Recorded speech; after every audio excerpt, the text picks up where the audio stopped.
2024 was a pretty incredible year for me in terms of wildlife. I spent 55 days in Algonquin Park, and during that time I had so many crazy, memorable wildlife encounters. And just when I thought things couldn't get any better, this trip happened. This was my last overnight camping trip of the season, and I guess the park did me a favor and saved the best wildlife trip for last. Most people want to see a moose when they come to Algonquin Park, but to me, the dream trifecta is seeing a moose, a bear, and a wolf. This was the first time that I had ever seen all three during the same trip, not to mention the pine martens, foxes, raccoons, birds, and more. It was easily the most wildlife I had ever seen during one single trip. Just make sure you watch until the end, because during my last morning, I had one of the craziest wildlife experiences of my life. Holy crap, was that wolf encounter insane. That wolf came right up to me.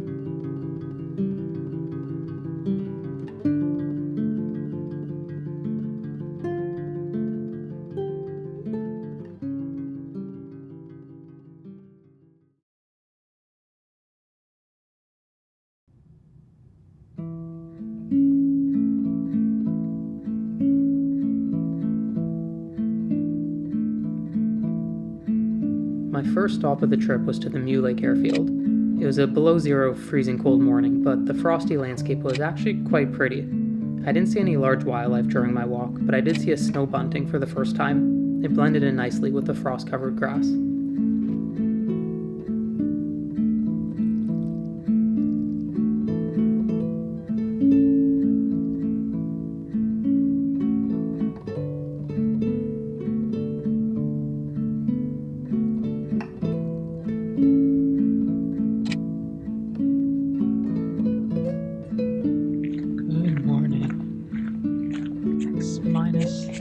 according to my car, so there's a lot of frost.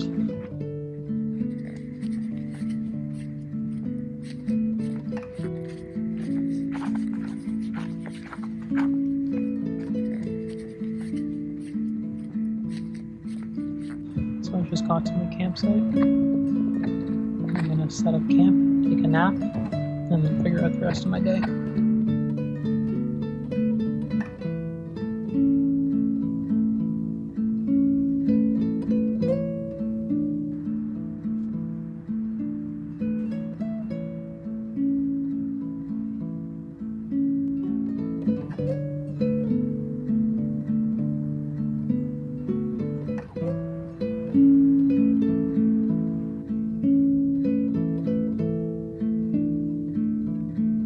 I just got my foam tiles for ground insulation, put this bed sheet across, and I'm going to start unpacking the sleeping bags and Eagle's pop-up kennel and stuff.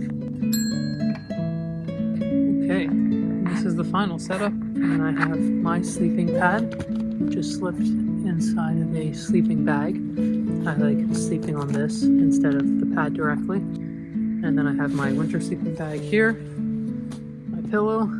Elo, she has her pop-up kennel, which is wrapped in a sleeping bag just to help keep the heat inside when she's inside. Okay, let's go. Good girl.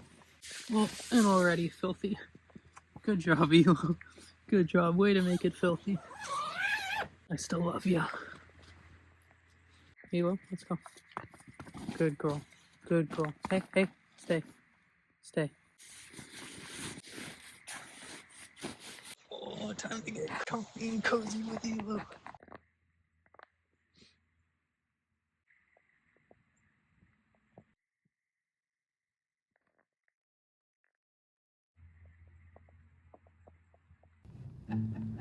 Before we get to some more wildlife, I need to explain why this trip even happened. I was working on a project for my website where I was documenting all of the campgrounds in Algonquin Park. It was an extremely tedious, time-consuming, and tiring project. It took several weeks, spread over 2 years. This trip was specifically focused on documenting the Pog Lake campground. It's the biggest campground in the park with 286 campsites. Throughout the trip, I kept jokingly referring to it as the daunting task of documenting the Pog Lake campground.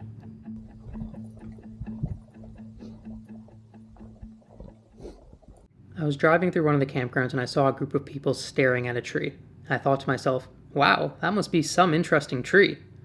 I'm just kidding. There was a pine marten hiding up in the branches. I stuck around for a few minutes and got a quick butt picture, but I didn't think it was going to be very active, so I left and went searching elsewhere. I'm glad that I left, because right after, I stumbled upon 2 moose having dinner. I know what you're thinking. Hey Cody, why are you interrupting the moose while they're eating? But don't worry, I was really far away. They didn't even know I was there.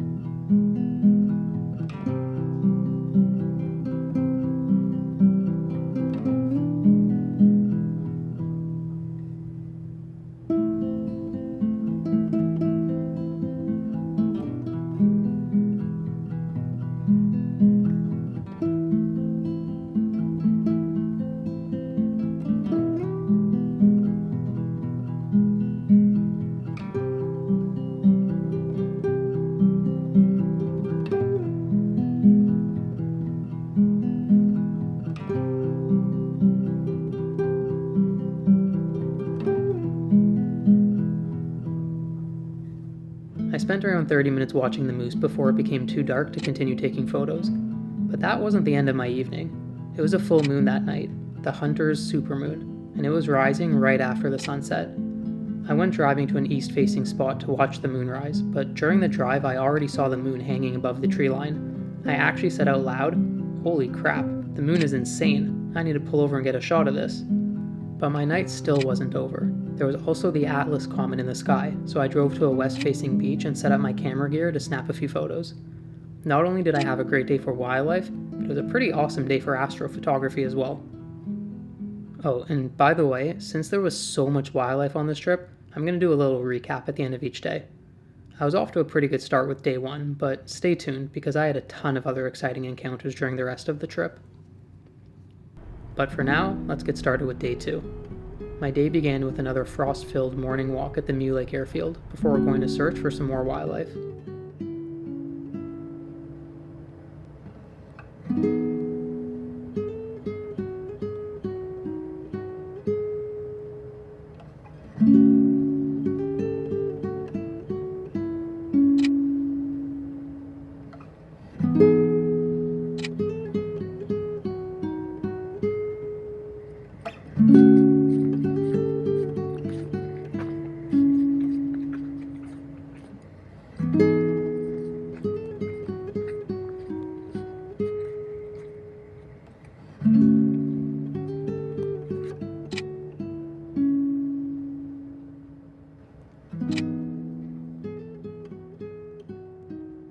Good morning, day 2.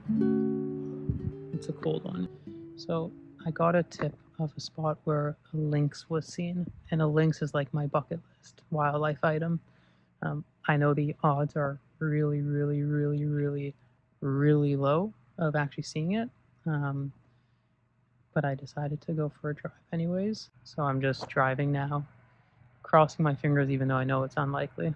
But yeah, that's the morning update. Okay, so as expected, I didn't have any luck finding the lynx. But I went and I got gas, I got firewood, so it was still a productive morning. It's around 9 o'clock now. There she is. Aren't you a cutie? Side note, I did see a bald eagle though. It happened so fast, so the pictures are pretty crappy, but it was a lot cooler in person. Okay guys, so I just got to Pog Lake. This is usually dead weight. I usually regret bringing it, but not today.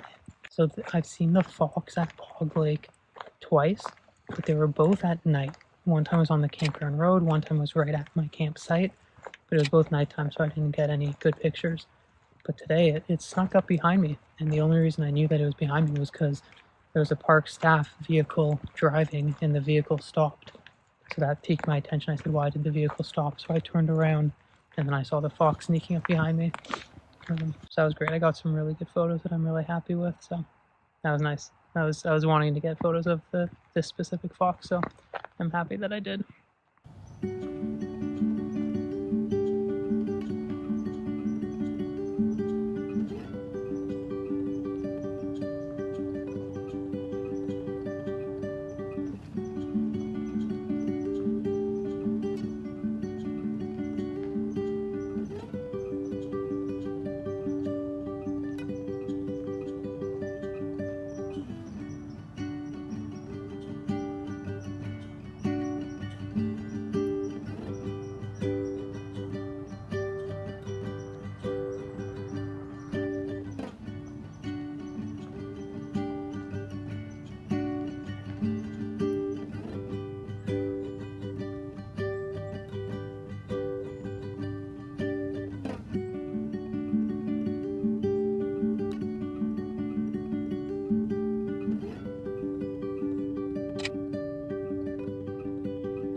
After the fox encounter, I continued with the daunting task of documenting the Pog Lake campground. I was making good progress, but man, I was walking so many steps.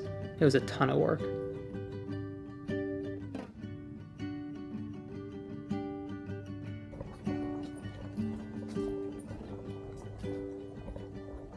Okay, we just finished at Pog Lake for the day.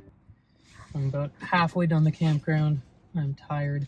I did 30,000 steps yesterday. I'm at 20,000 steps already today. Elo is tired. Right, Elo? Wherever you are. There you are. Now we're gonna go look for wildlife. Got my harness on. I'm already happy with that fox experience from earlier, but if I can find more, I can find more. It's 5:30 now. Got another hour-ish until it's too dark to photograph. So, see what we can get up to in the next hour. Elo, what kind of trouble can we get up to? Well, we didn't get up to any trouble, but we also didn't have any luck with the evening wildlife search. After a short walk, we went back to the campsite to have some dinner and get a fire going. It was a pretty uneventful evening.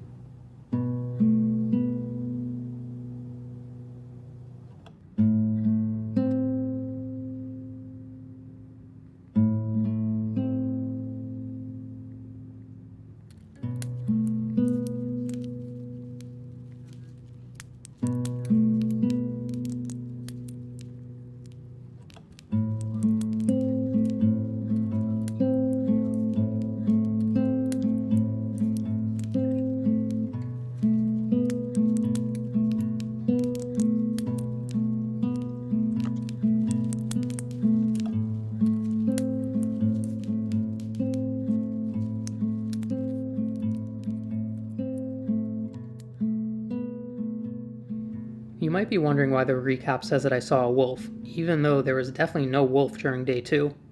Don't worry, I'll explain in just a second.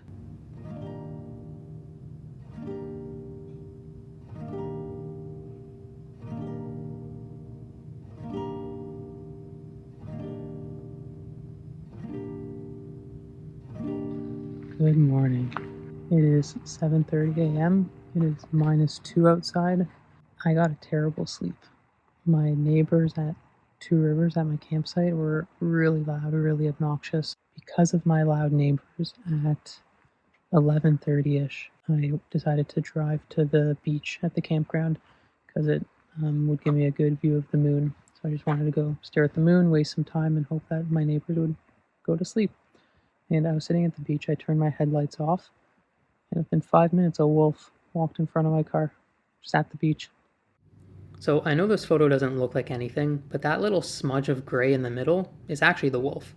The reason it looks like this is because it was so dark outside that I needed to keep my camera's shutter open for like 3 full seconds.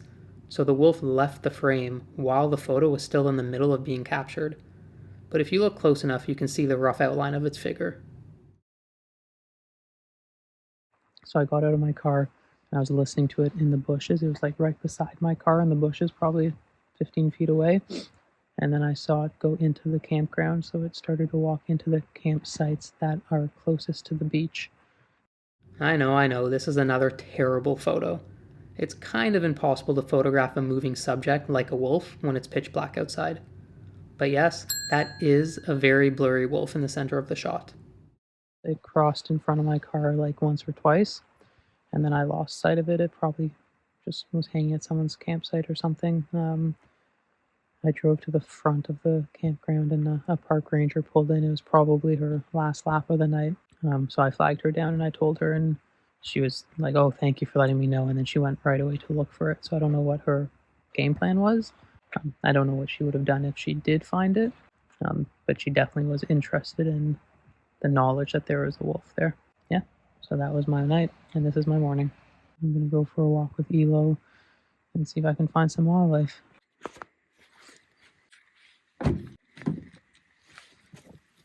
Good girl, Elo.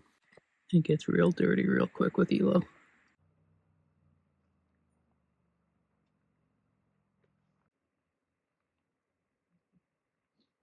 I'm bundled up in all my layers, but I should have put on more layers.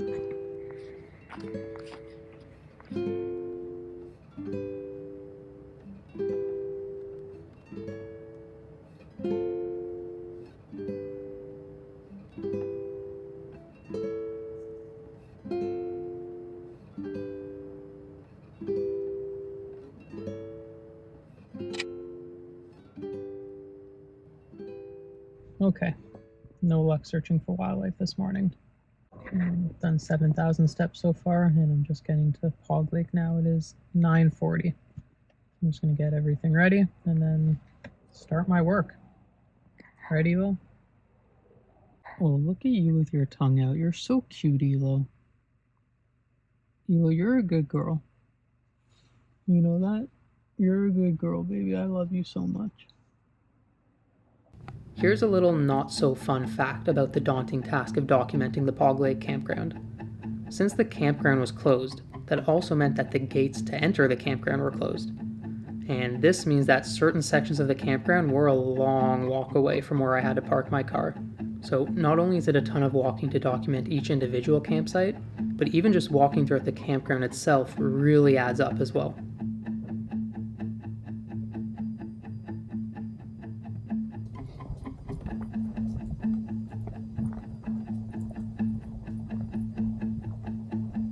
I didn't get to see the fox again, but I did see a hungry squirrel having a snack.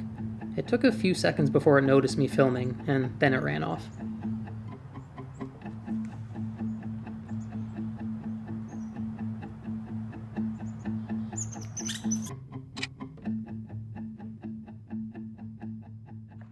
Alright, I'm just wrapping up that pog for the day. I got another 35 campsites done in this afternoon session, just over an hour, and there's 45 remaining. Elo's been a trooper. She's getting very visibly tired right now. So I'm gonna give her lots of water, and then she's gonna sleep for the entire evening. No, that's not true. We're gonna go search for wildlife now. Yeah, the daunting task of documenting Pog Lake is almost finished. Sit. Okay, let's go. Good girl. Who's ready for some water? I know, I am too, Elo. I am too. Sit.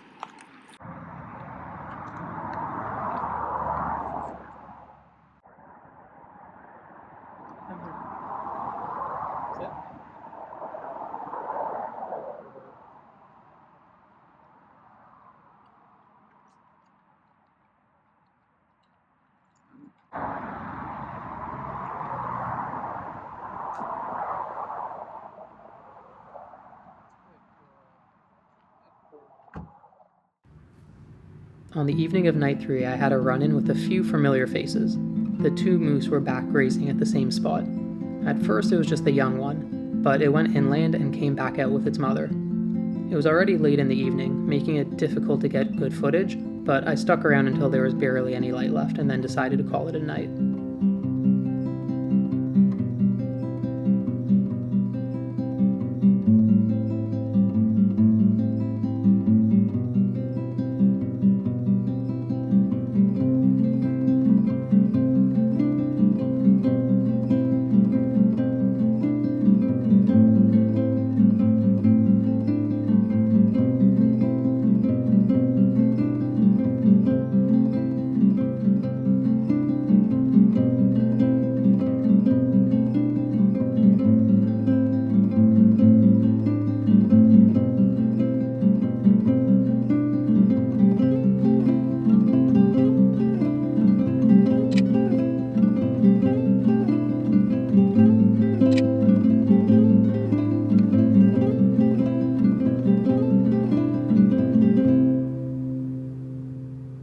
Day 3 might have had the least amount of wildlife, but don't worry, things pick up again for days 4, 5, and 6.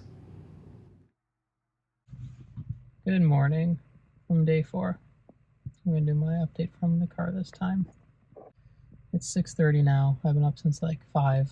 Just one of those days I woke up and couldn't go back to bed. So I've just been slowly doing my morning routine. I'm now just pulled over on the highway. The sun should rise in about half an hour. That's when my day will start. It's 1 degree outside, and the day's gonna warm up to, I think it's like 20 degrees and sunny. It's gonna be like a real hot day for late October. All right, I'm gonna put the camera down, start my day.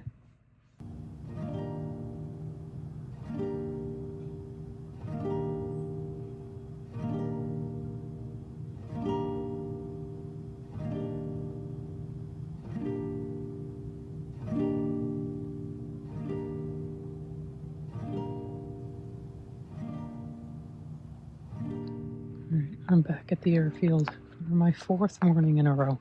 What are you doing? Whoa. Someone's a little excited. Hey, leave it. Let's go this way. You're a good girl, Lila.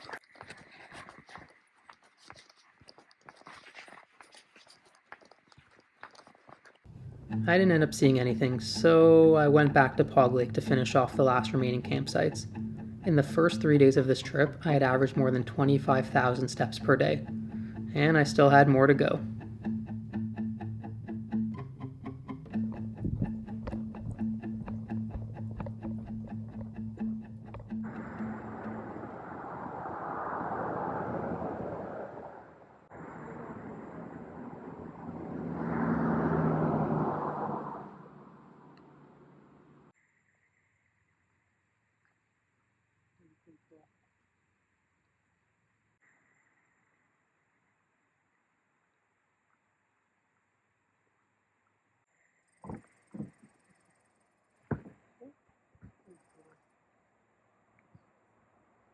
Holy cow, I'm so tired.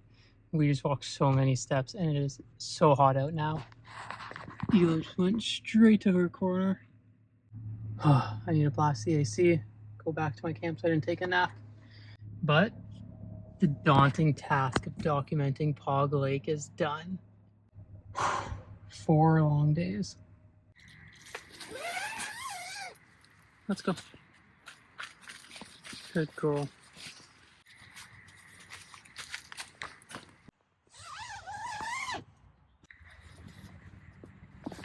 I know, let me take your leash off first.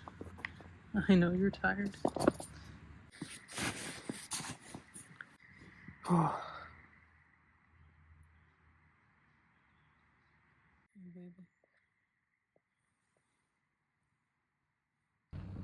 Hey, wait, this isn't Algonquin. But don't skip, this isn't an ad. Well, kind of. I just want to take 20 seconds to tell you that if you're planning a trip to Algonquin Park, you have to check out my website, Algonquin and Beyond. There are more than 50 extremely detailed trip reports, along with super helpful resources like this complete guide to renting canoes, or this article with everything you need to know about bears in the park. Become a member and get access to more than 750 backcountry campsite reports, along with 360-degree video tours of every campground, including individual campsites. Plus, members get an automatic 10% discount at the online shop, where you can grab some sweet merch and framed photo prints. Alright, now let's get back to the video.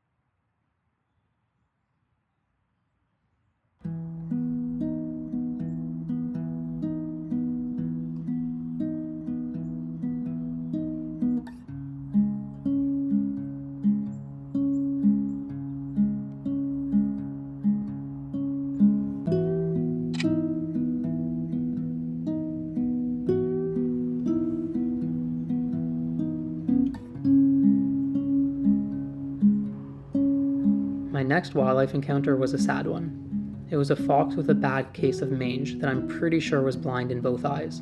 It kept rolling on the ground to scratch its patchy fur.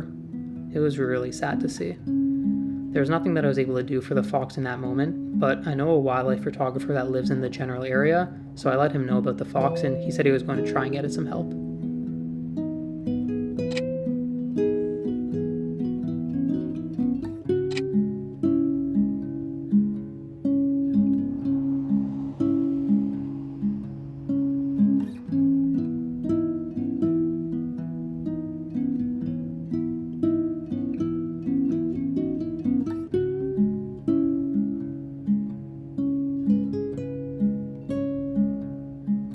Afterwards, I went back to my campsite for an evening fire. There was one final wildlife sighting for the day, a raccoon that climbed up a tree right beside my tent. It was keeping its eye on me and Ela while we sat by the fire.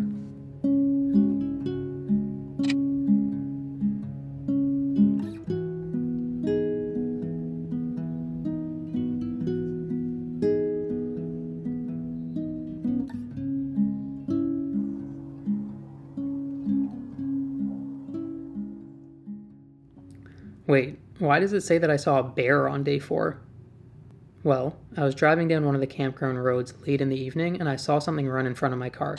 At first I thought it was a raccoon, but I pulled over anyways to get my camera.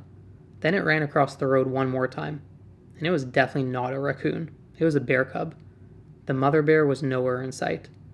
It was really dark outside, so the photos didn't turn out great, but I was still extremely excited because it meant I got the full trifecta: bear, wolf, and moose, all during the same trip. That's frickin' awesome. I searched for park staff to report the bear encounter, and coincidentally, I found the same person I spoke with earlier in the trip about the wolf at the other campground. She was probably thinking, who is this guy, and why does he see so much wildlife?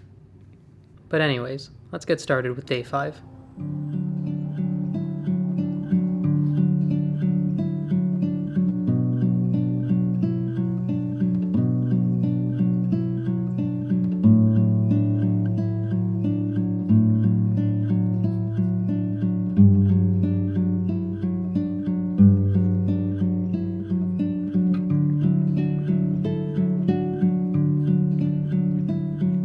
After a quick walk at the Mule Lake airfield, I got back to work. The daunting task of documenting Pog Lake might have been finished, but there was still more that I wanted to get done. First, I went to the Whitefish Lake campground and did a walkthrough to get 360-degree videos. When I finished there, I went back to my tent for a quick nap, and then I drove to the Rock Lake campground and got right back to work. I only did half of the campground because I was so damn exhausted. My legs and my feet were so sore. I had officially walked more than 100,000 steps in the 5 days. So far. And man was I feeling it. But hey, I got to add a few birds to the wildlife tally for the trip. I saw a woodpecker, a blue jay, and a Canada jay.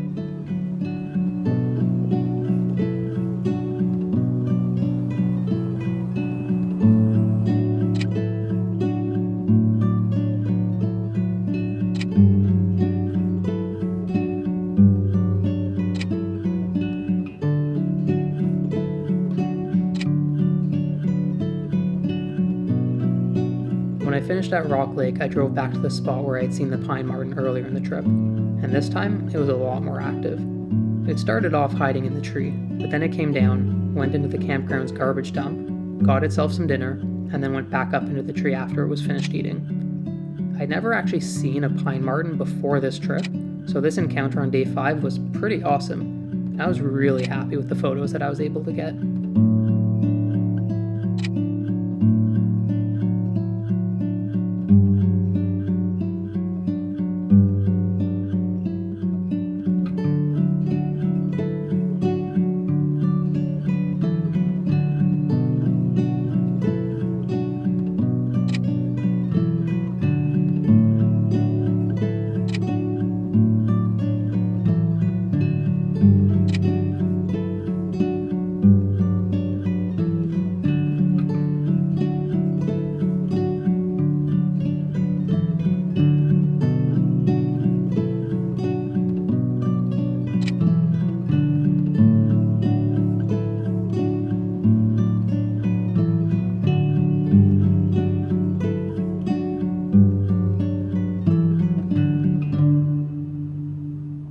Oh, and then I saw a heron right afterwards.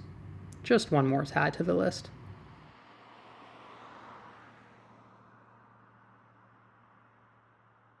Okay, so I'm back at my campsite for the evening.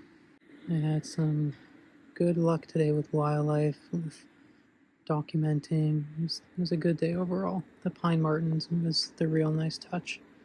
But I'm just going to make myself dinner. I'm making a flat out feast, cheesy chicken casserole, and then I'm going to feed Elo for dinner. Baby girl, oh, you're so sweet. Oh, you're so sweet. You're so sweet, Elo. I'm going to feed you in a few minutes, okay? Give me 2 minutes. Let me get my dinner ready, then I'm going to feed you.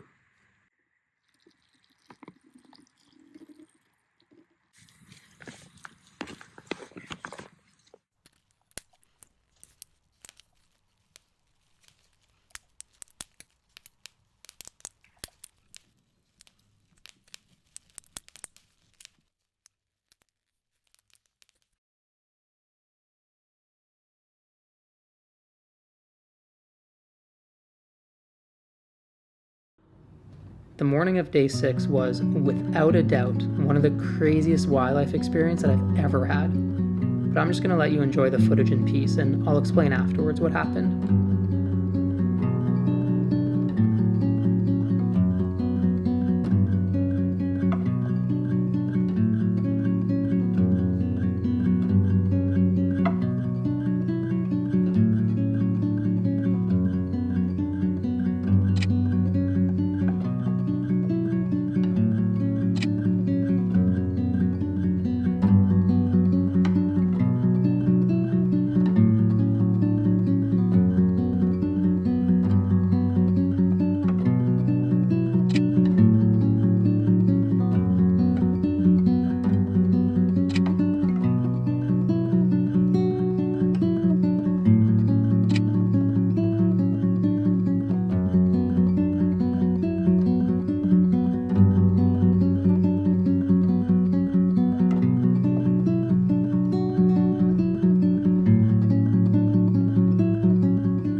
Good morning from day 6, and holy crap, was that wolf encounter insane.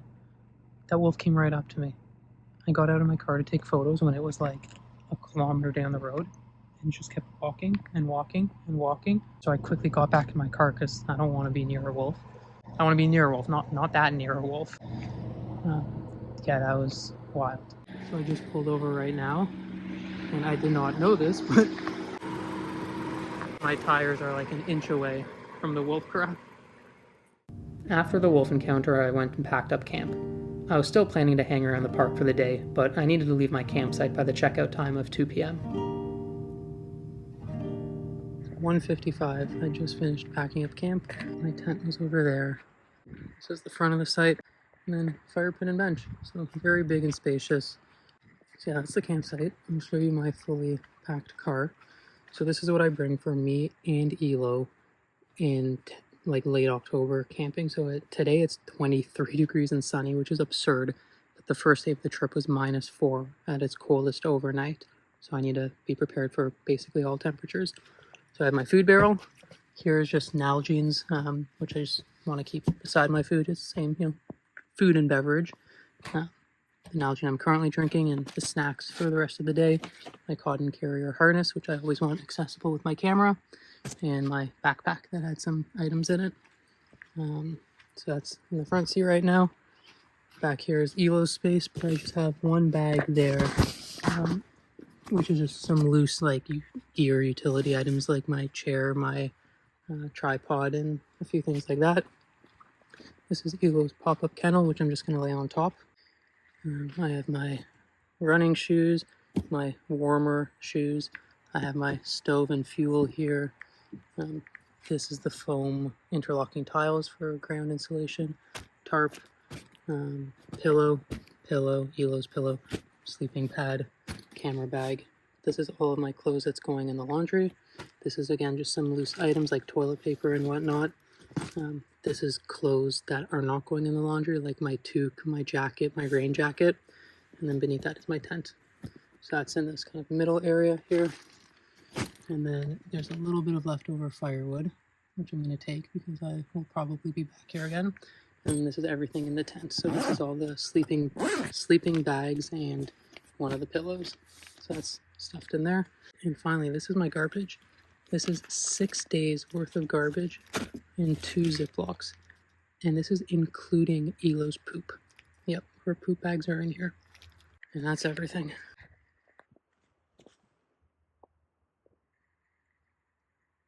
And just to top off the trip with one final wildlife sighting, I saw one of the pine martens again. It came down from the tree, grabbed some dinner from the garbage dump, and then went back to its resting spot.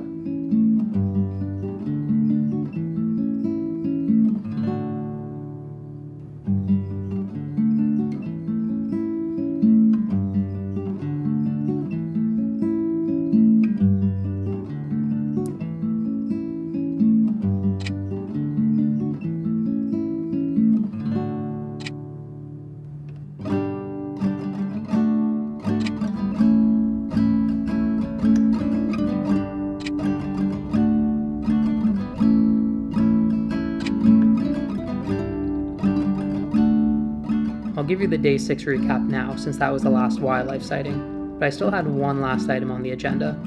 I went back to finish the Rock Lake campground. I only did half of it during day 5, and there was no way I was going home without crossing it off of my to-do list.